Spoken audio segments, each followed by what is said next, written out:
Thank you for joining us today as I talk to our guest, Marydale Pecora, who is a longtime friend and colleague. And, we didn't have a plan for today. And I think it was kind of an exploration of motherhood in many different forms: biological motherhood, motherhood by choice, what it means to be a mother and or a daughter or a son or a child, what it means to be a grandmother. We're just kind of examining motherhood from all the different angles, even what it means to be the divine feminine, what it means to have deities of motherhood and qualities of mother.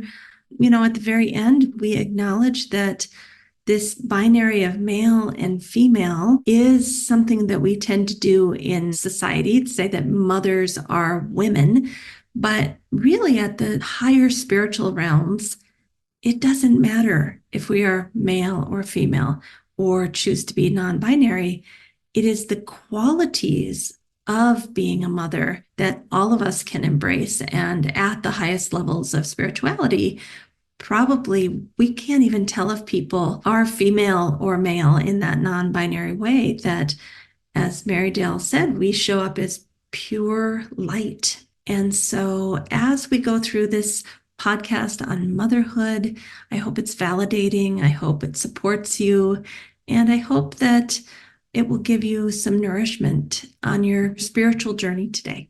All right, everybody, have a great day, and let's go meet Marydale.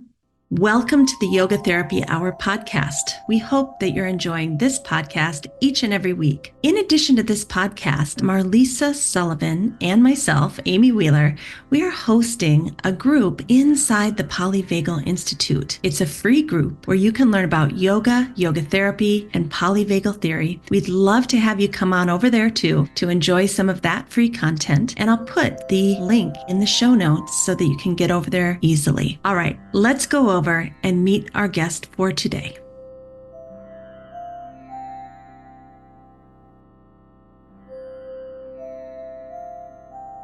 Welcome, Marydale, to the Yoga Therapy Hour. I cannot believe I have not had you on here yet. Such an honor. Thank you. And namaste to you, dear Amy. I just love you so much. And this is a privilege and an honor to be with you today on any day.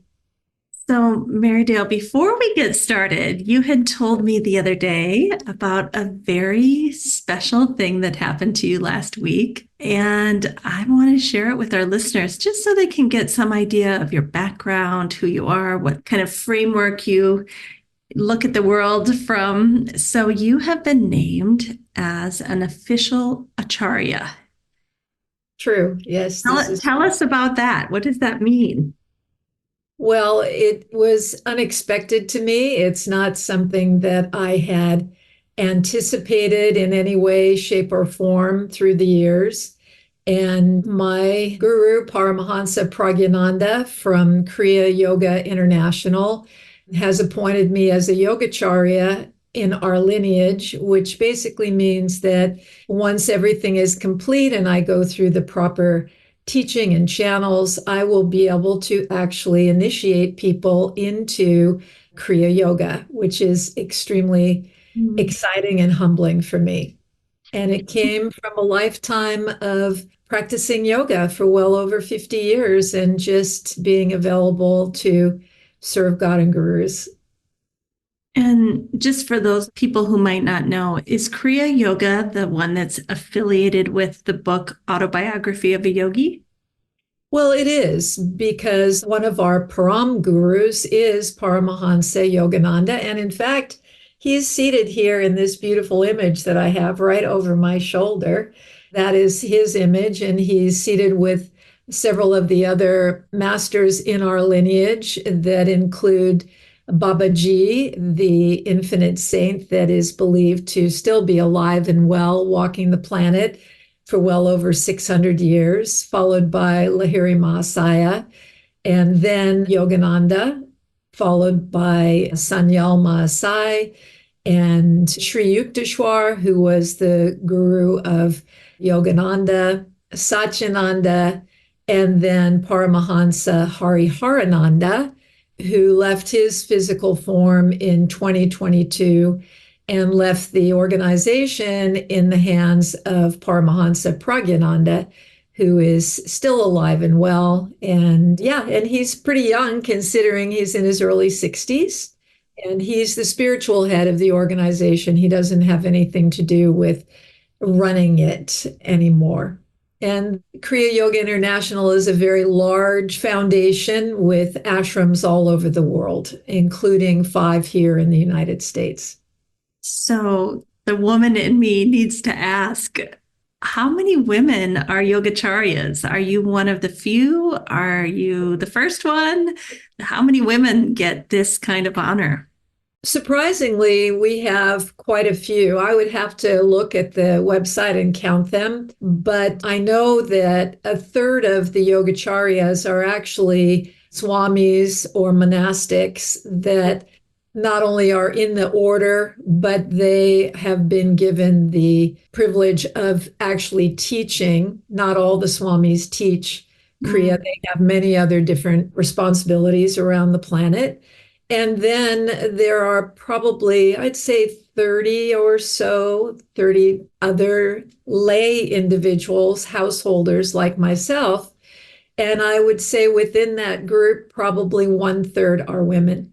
And in the monastics, I think 1/3 are also women. So overall, about a third.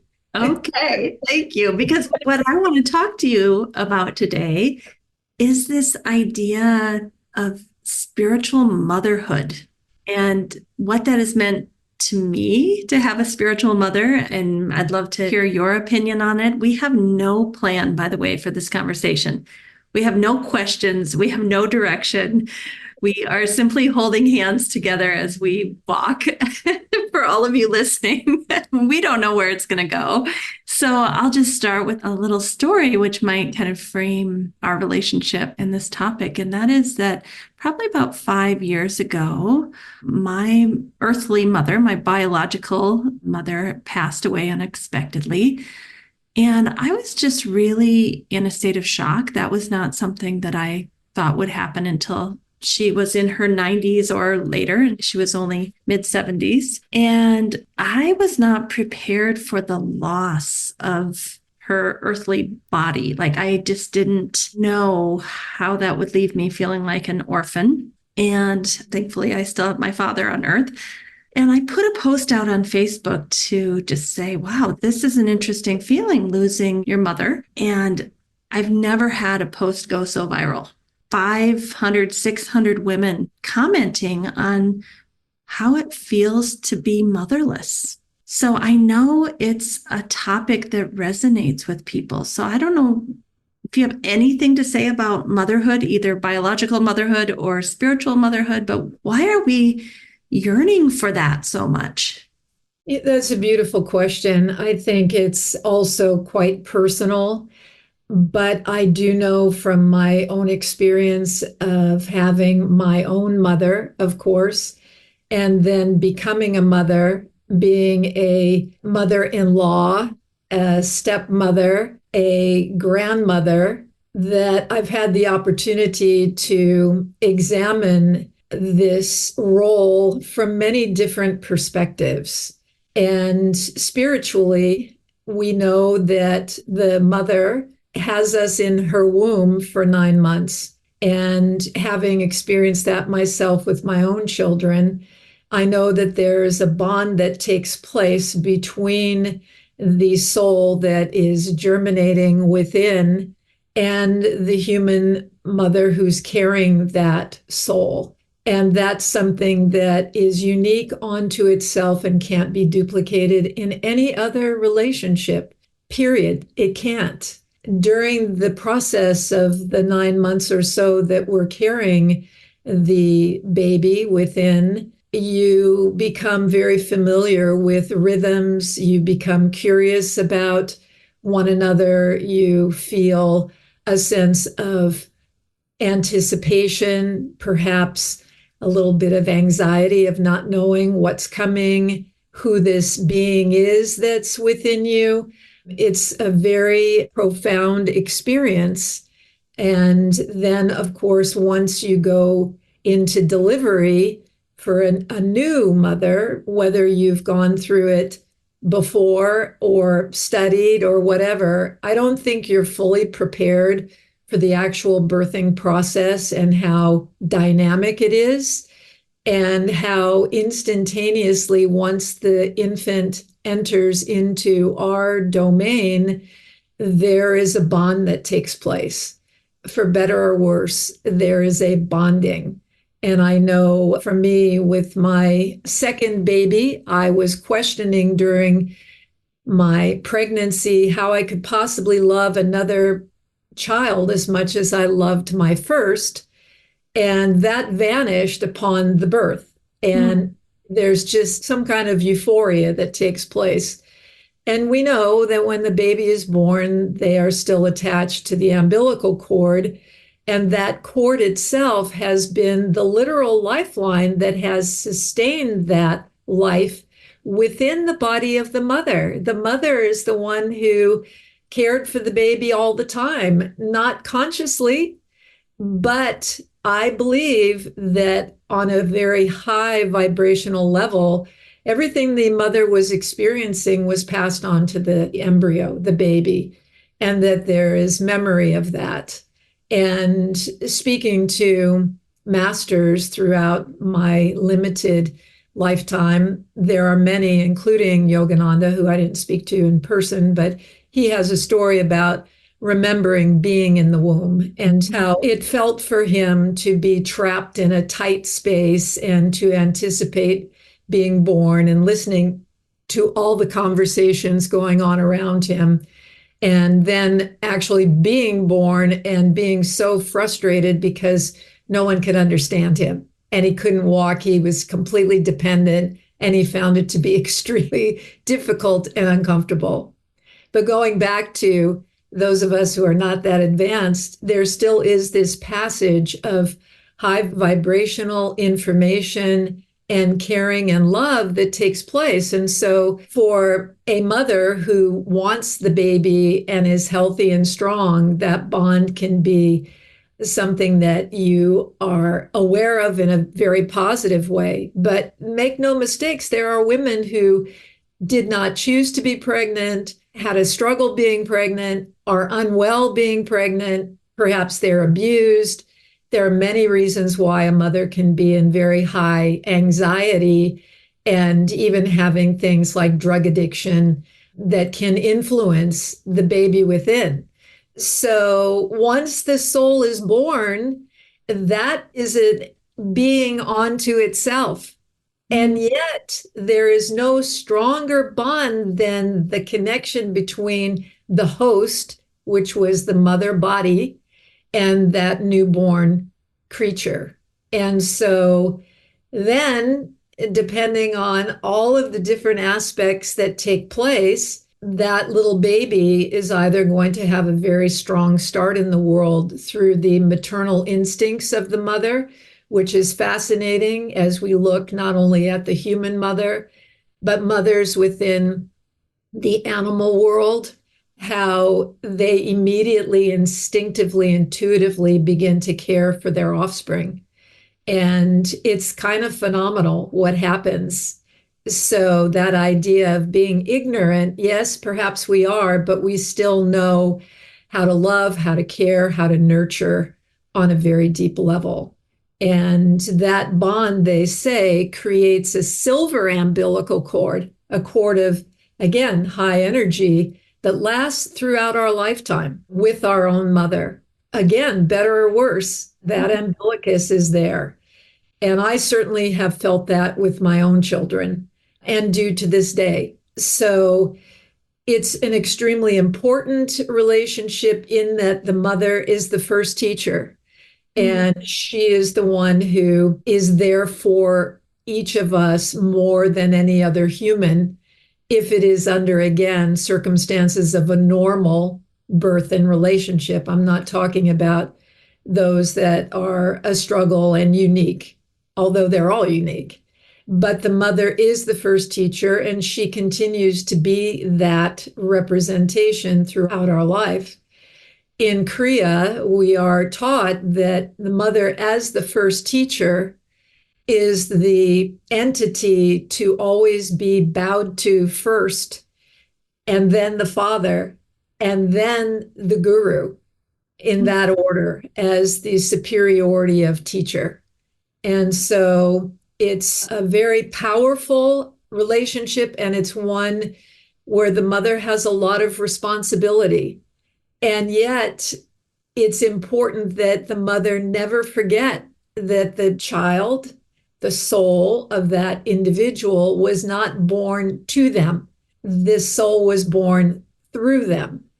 So, knowing that, then you can't smother that soul, or as the modern term is today, be a helicopter mom. You need to be sensitive and wise enough to let your child find their way through this world by moving through things that are uncomfortable for them. We can't save them from that. And oftentimes mothers think that they can, but they absolutely cannot. And the idea of giving your child roots and wings is a spectacular way of looking at rearing your offspring. It truly is. I have two questions for you. First one, do you believe that we choose our parents, especially our mother, before we are conceived? For me, I can only speak for myself. This is not a reflection on anybody else, and I respect and honor other people's beliefs. Through my own experiences and many, many, many experiences of being highly intuitive from the time I was a baby until now, and feeling extremely in touch with what others would say the other side is, I absolutely believe that we have a pod of souls that are migrating, expanding, and learning together, and that we determine prior to coming here what our relationship is going to be. And that is powerful, not only choosing, but it is one that allows for tremendous expansion. In a word, I believe that this place we have come to is a place that is helping us to learn, teaching us how to be better creators in the same exact vibrational wisdom of that which created us, because we're the offspring of that. So it's only natural that we would want to continue to expand and become better and better at creating. And one of those ways is through influential relationships on this planet, which this planet is extremely unusual because we are in a physical form and the soul is inside of us experiencing this. And on many other realms, that's not the case. We're pure energy. So this is a place where we can actually connect body to body. It's a very unique, different kind of place. So the answer after all that is yes, I do believe we are predetermined as to who we're going to birth through, and that process and the path it leads us to is specific onto our own needs and how we're going to influence others. Have you been part of the Yoga Therapy Hour listening community for almost 2 years now? Well, we are ready to take it to the next step. And so every 2 weeks on the new moon and the full moon, we're going to start offering free meditations for the months of June, July, and August 2024. These meditations are a way for us to get to know each other and to actually look into each other's eyes through Zoom, but really to spend a little more time together so that there's a two-way communication between Optimal State, myself, Amy Wheeler, and the audience. So if you'd like to join us, look in the show notes. It's free. You just jump on Zoom on the new moon and on the full moon. And we'd love to have you come if it fits into your schedule. Okay, so that brings us to question number 2, which is, I had a friend who is in another lineage or tradition, and she was trying to decide if she wanted to have biological children. And she went to her guru to get some wisdom to see what that guru thought about this question. And her guru said, do you want to be the mother of 2, 3, or do you want to be the mother of many, many, many souls, meaning like a spiritual mother versus a biological mother. And she thought about it. Did she want to put her energy primarily into, feeding and clothing and bathing and, all the things that biological motherhood or adopted motherhood requires? Or did she want to spread it out among tens of thousands of people? And she wanted to have biological children and did do that. Do you think that's a choice? Like, I have not had biological children, but I have taught 20,000 college students and lots of yoga to people. Do you think our souls also choose that if they decide not to procreate? I do. And I also think that those two things that the guru spoke of are not exclusive, because Right. you can still have biological children and have many other children or individuals that you mother. And that's been the case certainly in my life. I was born a mother, am a mother, and I just always will be a mother because I come from that mentality. And so it's a beautiful thing when a woman understands that she doesn't have to have biological children and still can be very maternal and loving and share all of those attributes with others. It's important. And I feel like there's a whole generation of women coming up, especially the Gen Z generation, that they're just simply saying, I really don't want to have children in this life. And that should be an option. And I'm okay with that. It seems interesting that we're having, I don't know, maybe it's even older than Gen Z. So we're talking like 20-year-olds to about 45. It seems like that's a conscious choice for a lot of women based on the state of the world, their finances, their ability or inability to find a suitable partner, their concerns about, can I actually provide for this child the way that I'd like to? And they've just said, you know what? I'm choosing not to in this life. That's very important. I believe too, when you have so much clarity in your choices, that you've arrived here with that, and that on some deep level, there's an understanding that that's not the path for you. But let's not make this such a small decision for many other women who long to have children and cannot have children, because then they are faced with feeling a sense of longing for something that they cannot do. And yet there are options within that, as you said, for adopting or for fostering. Or I just heard the other day, they were talking about how few women today feel sad about having a dog instead of having a child. They really like having dogs. I can relate. Yeah, I can too, as my puppy sleeps right here by me. Yes, so again, everything in the universe has purpose. And when we are intuitive and calm enough and stay in integrity and follow the truth and the voice within, then we don't stumble as much as we would. And certainly becoming a parent is a big choice. And yet, there are young women who get pregnant accidentally who aren't even married.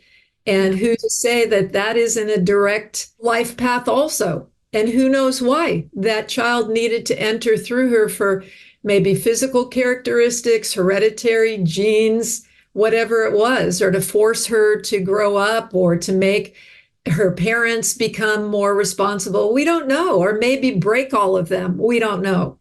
I had a very poignant experience with a couple that were dear friends of mine, highly spiritual young couple who were pregnant with their first child, a daughter, and the mother became quite ill. And I always forget what it is called when you have the blood that kind of backs up in the system. Preeclampsia, I think it's called. And she became very ill, was rushed to the hospital. They had to induce labor to deliver the baby, who was also born with the same problem. And she was full term. She was due like in 3 days. But they were so polluted with this problem that the baby only survived 12 hours. And it was very devastating because otherwise the baby was perfect. And so we spent hours talking about why Emma came to the world as she did. And we all determined that her role here was to expedite within all the people that were participating in her pregnancy and her birthing process to experience what it is to love so deeply, so greatly, and have so much anticipation, and then to have that taken away from you. What does it do to you? How does it leave you? And the most interesting thing in this particular relationship is that both of these young parents were estranged from their families because their family hadn't approved of their marriage. And Emma's death brought those families together in a way that was phenomenal. And they've gone on to have another beautiful little boy, Bodhi. He's just great. And everybody is engaged and thrilled and happy. And this has been going on 9 years now. So who are we to know why somebody comes for such a brief period of time on the earth? But whatever it was, I am of the belief and I trust that she completed her purpose here, which was extremely dynamic in such a short amount of time. Ooh, that's a hard one. Very hard one. I also know so many of us, myself included, but also many of my friends who wanted children at one time. And for whatever reason, it didn't happen because, as we know, in vitro fertilization can cost anywhere from $20,000 to $200,000, and not everyone can engage in that, or it just doesn't work for some people. And yet, after grieving that realization that it wasn't going to happen, like life 20 years later is so good and so rich and so full. And the longing, at least for me and some of the people that I have talked to about this, it actually did dissipate. It was something we thought we would always grieve. And now it's like no big deal. So I also want to say to those people out there that have that deep, deep longing, that doesn't mean you will always 100% have that longing. You might, but you also may find acceptance around it and choose to focus on all the other joyful areas of your life that are very rich and meaningful. Oh, I agree. I believe that yoga gives us the tools to do that. And it is a practice that is all inclusive for all parts of who we are and helps us to understand that we are whole and complete in our own person, and that the idea that anyone outside of us can make us happy or complete us is false. And certainly that longing for having a child falls into that category. Oh, if only I could have a child, my life would be complete. And how many couples get into trouble when they have a tumultuous relationship, marriage, and they decide we're going to have a child because it's going to make our marriage stronger. And the marriage may be stronger in the moment, but then falters and ultimately falls apart. So a child is not a fixer. That's not what it is, unless it is, because it sure could be. We don't know. It could go either way, right? And more stress or more connection. Yes. And I know that my oldest daughter, who is now 47, has peers, beautiful women who chose their careers first and had put having children on the back burner until they were ready or their career was at a place where they felt complete. And now that they're at this point, they struggle trying to get pregnant and discovered that they can no longer get pregnant. And it's a heartbreak and difficult and complicated. And between the couple, there are issues that come up. And yet, I've seen time and time again with these older women who want and then can't, a sense of relief as they go forward and put it behind them. Because they also have witnessed so many of their peers who had children and kept the career and struggled and tried to do it all, and we're just exhausted by all of this. And I know that my daughter will always say that any woman who doesn't have children, who is a career person and pulling it all together, they have no idea how complicated it is, because it truly is all encompassing. And as a parent, either you're a parent or you're not a parent. It requires you to be fully in, just like being pregnant. You can't be a little bit pregnant. It's a very interesting world, and we don't know why. Ultimately, we can guess and we can talk about it and theorize it and make excuses and pretend that it doesn't bother us or whatever. But this is a very delicate and deep subject for women and for men.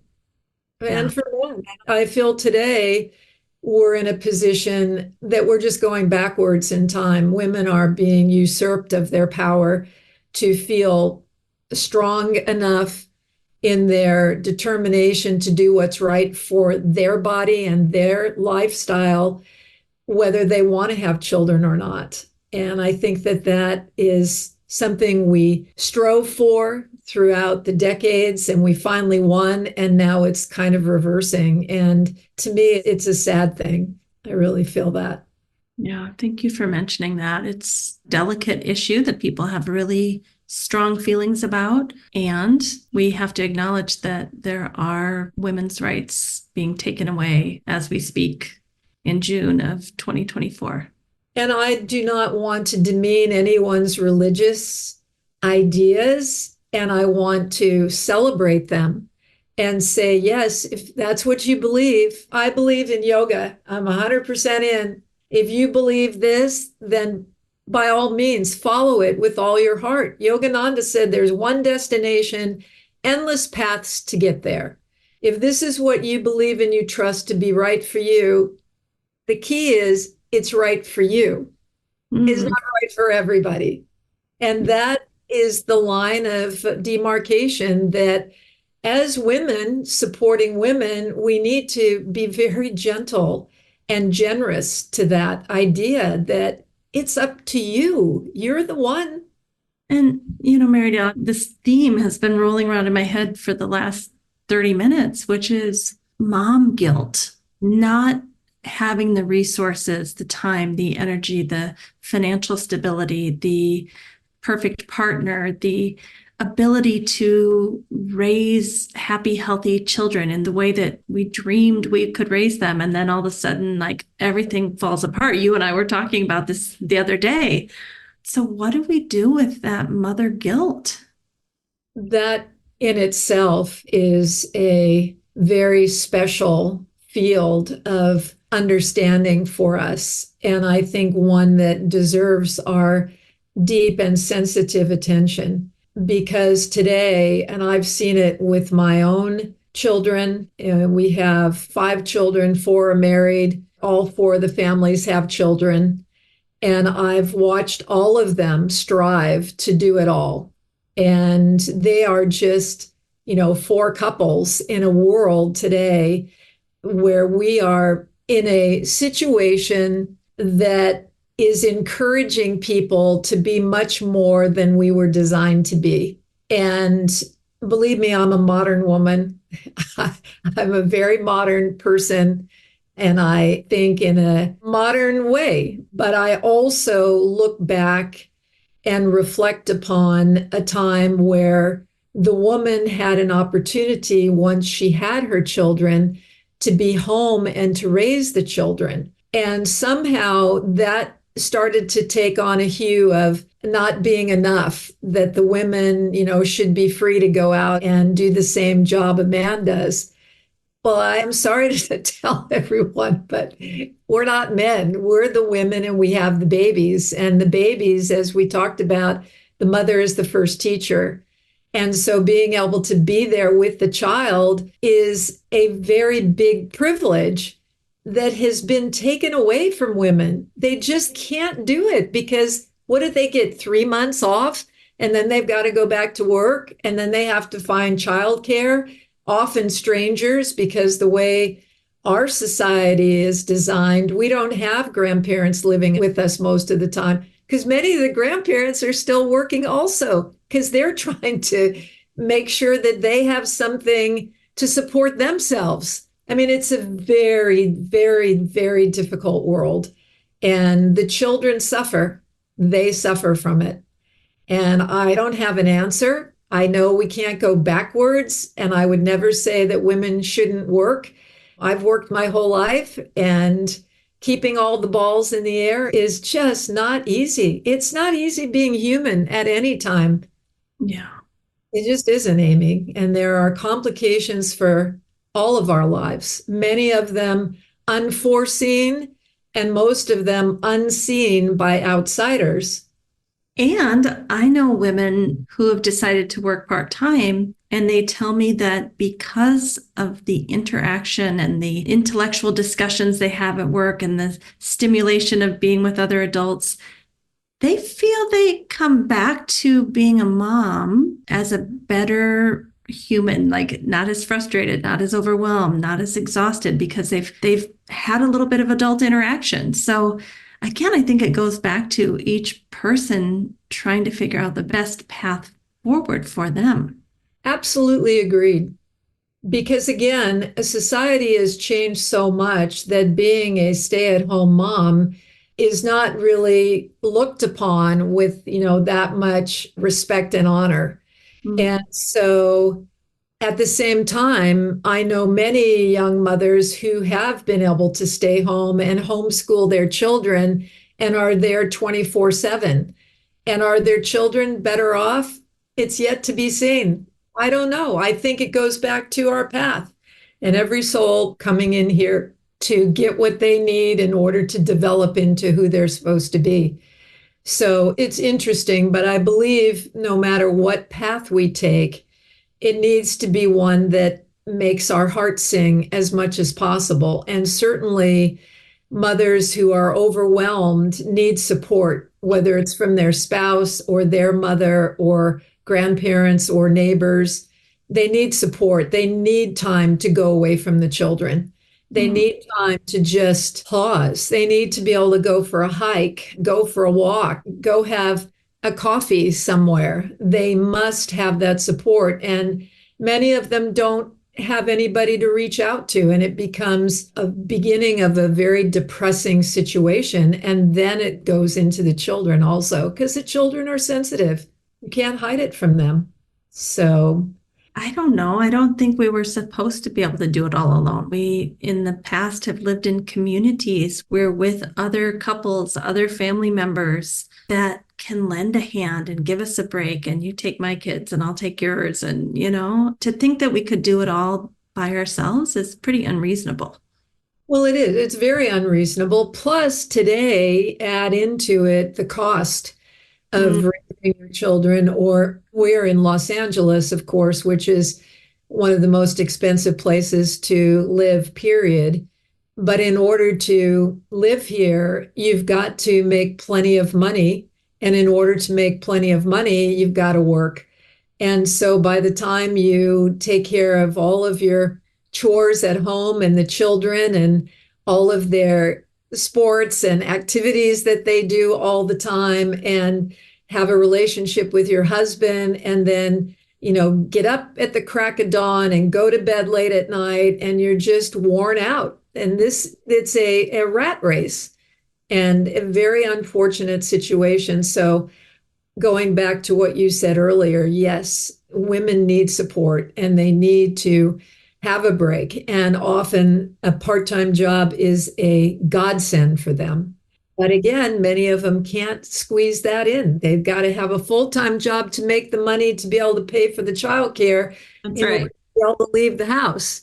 So So many friends that say, if I go to work, I'm just going to pay that in childcare, and then someone else is raising my child. I mean, it's right. a really tough place to be.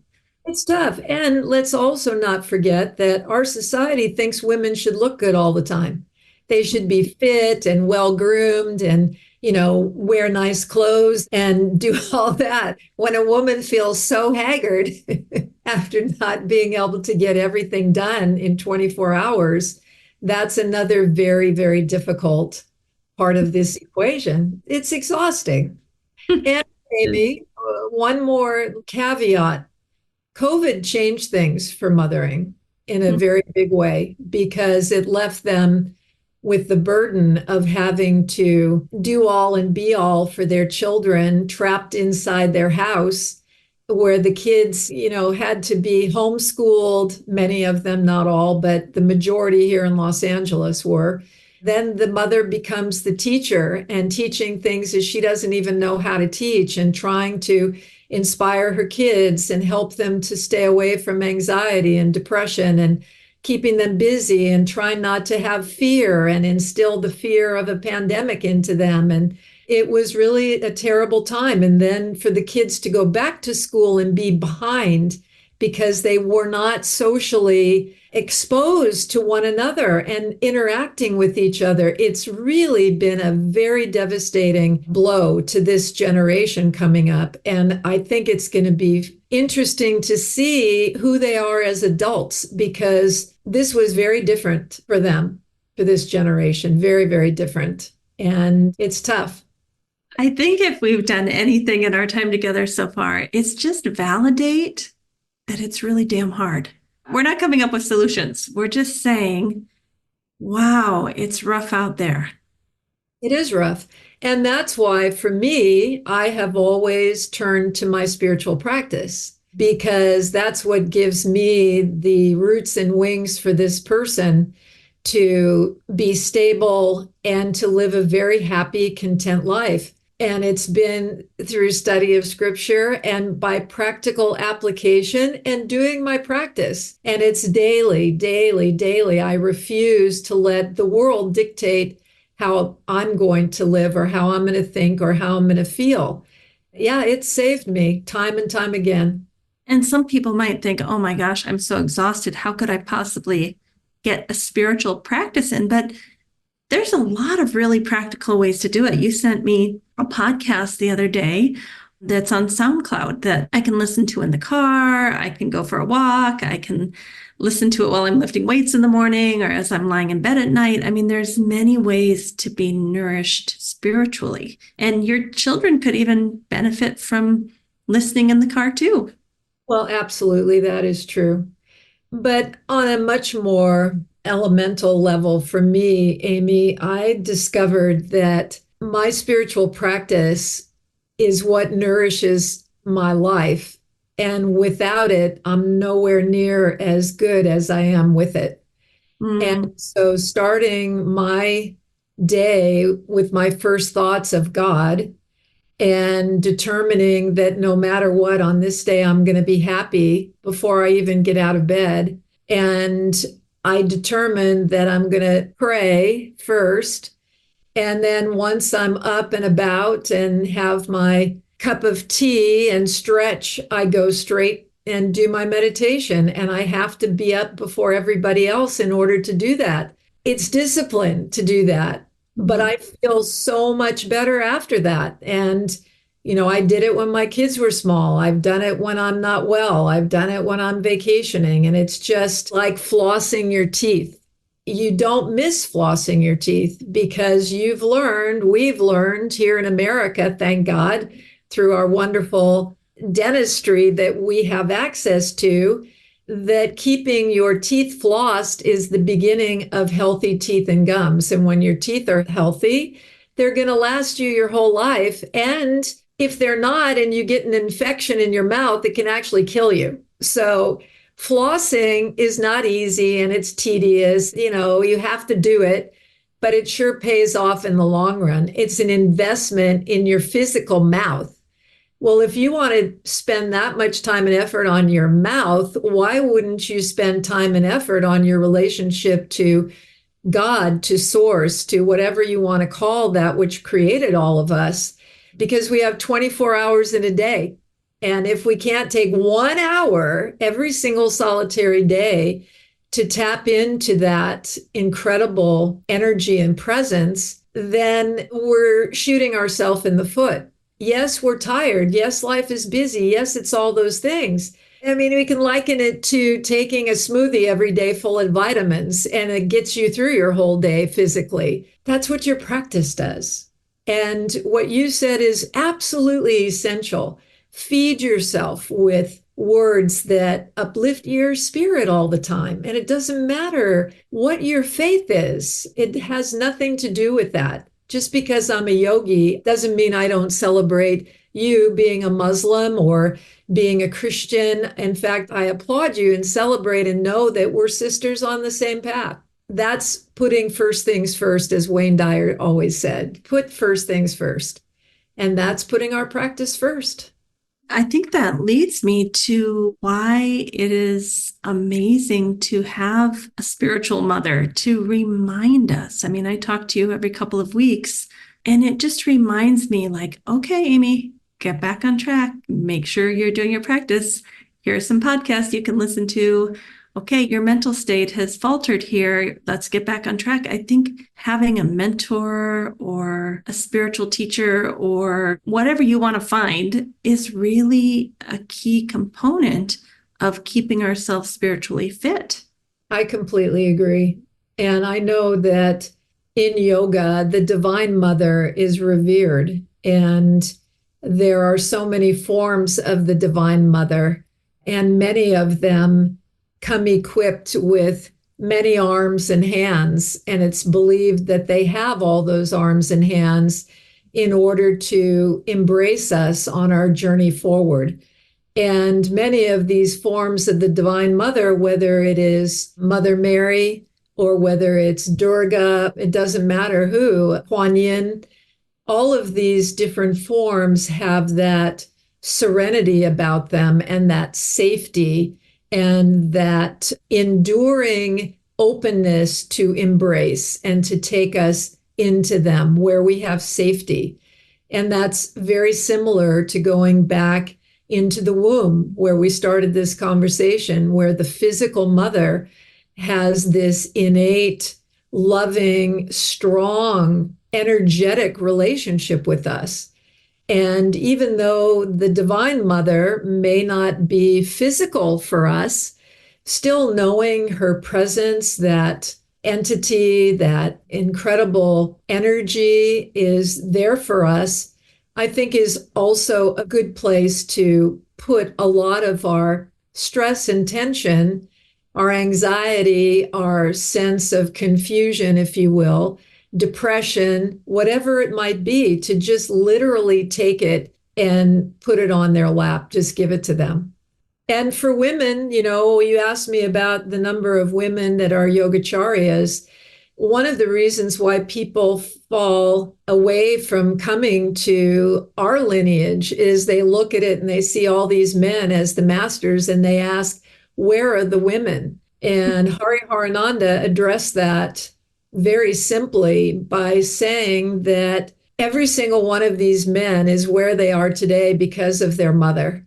And it was their mother who gave them the roots and wings, in so many words. They're the one that nourished them and gave them permission and pushed them and said, yes, this is who you are. Yes, go and do this. Yes, yes, yes.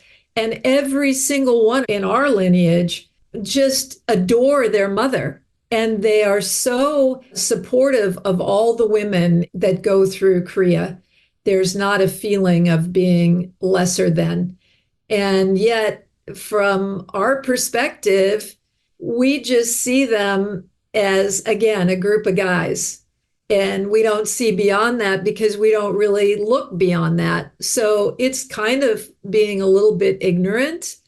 But at the same time, I understand it because I would very much like to have a woman up there in that picture back at me. Funny thing is, at this studio at Param Yoga, I had a beautiful image of Yogananda on the main altar. I can't tell you how many people thought he was a woman. They just always thought he was a woman because he was very beautiful. His hair is long and he didn't have a beard ever. And he was very full of the Divine Mother. He revered her and constantly prayed and sang to the Divine Mother. So he carried all that Shakti in him also. Mm-hmm. And I think on an earthly realm, at least for me, I feel safer with woman as my mentor There's been some abuse, obviously, in the yoga communities. And I just think in general, it's easier to open up to a woman and to feel safe and held, and that there's no strange ulterior motives.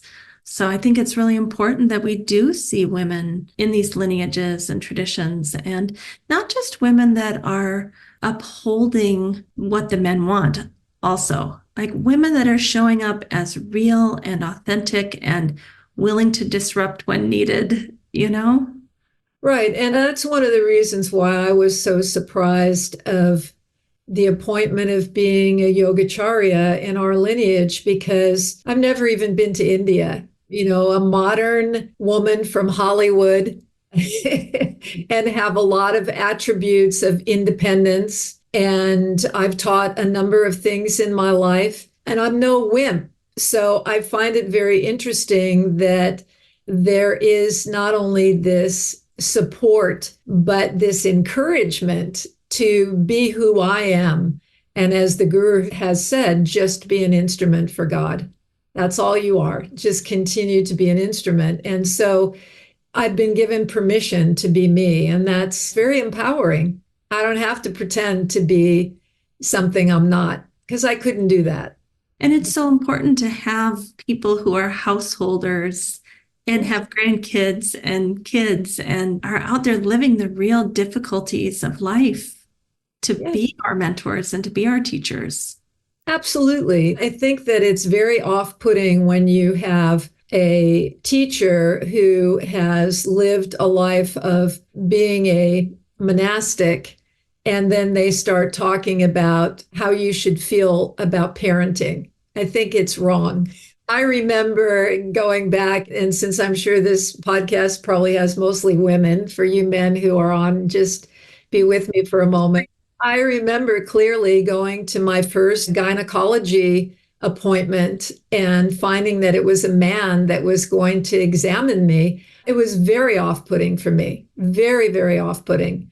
And then when I became older, because I was then so used to all my OBGYN appointments being with a man, then when I had a woman who delivered my son, there were 7 women in the delivery room with us, and I just rejoiced. And I had a little boy. And ever since then, he has taken forward in his life this idea that he gets along better with women than men. And I think it's great. So, we do learn to be flexible and accepting, but I agree with you. There is a real sense of comfort to share with other women, because women are women. We really are. We need that understanding. Someone who's kind of carried the torch, if you will.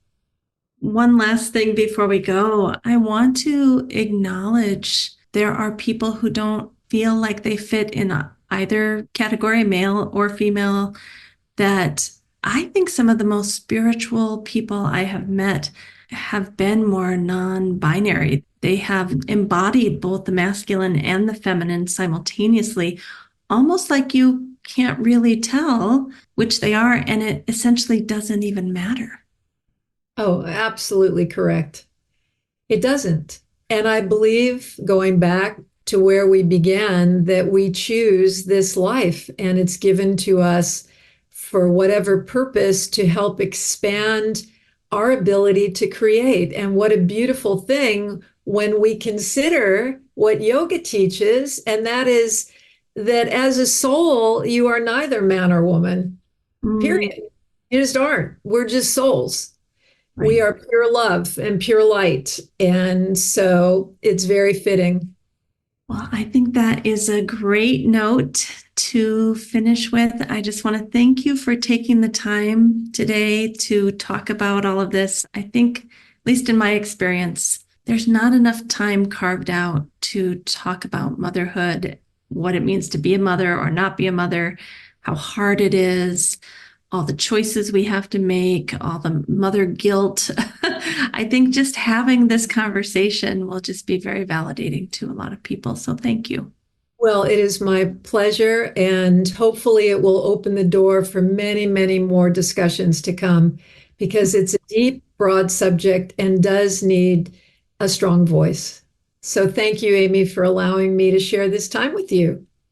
Thank you, I Marydale. just love you as a daughter of choice. I love you as a mother of choice. Thank you, thank you, thank you. Thank you, Marydale, for being with us today. You know, there are some conversations that I almost go into the void and I think, what did we just talk about? What just happened? And I just have to trust that whatever message has come through us today has provided some goodness or benevolence in the world, that somehow the universe has a plan to deliver this message to the people who need to hear it. And those that do not need to hear it don't have to listen. So I hope this has been nourishing to you. It's been a lovely conversation for me, and I'm sure for Marydale. And I will see you next week. Have a lovely week, and thanks for listening. Thank you for listening to the Yoga Therapy Hour. You can also see the video versions on YouTube. If you'd like to get early release, you can always support us as a Patreon member. If you'd like to find us on YouTube or Patreon, just type in the Yoga Therapy Hour and Optimal State, and you'll find us. All right. Thank you for your support. We appreciate you so much. A special thank you to our team here at Optimal State. We are truly a global family. George Mantuan, one of our executive producers.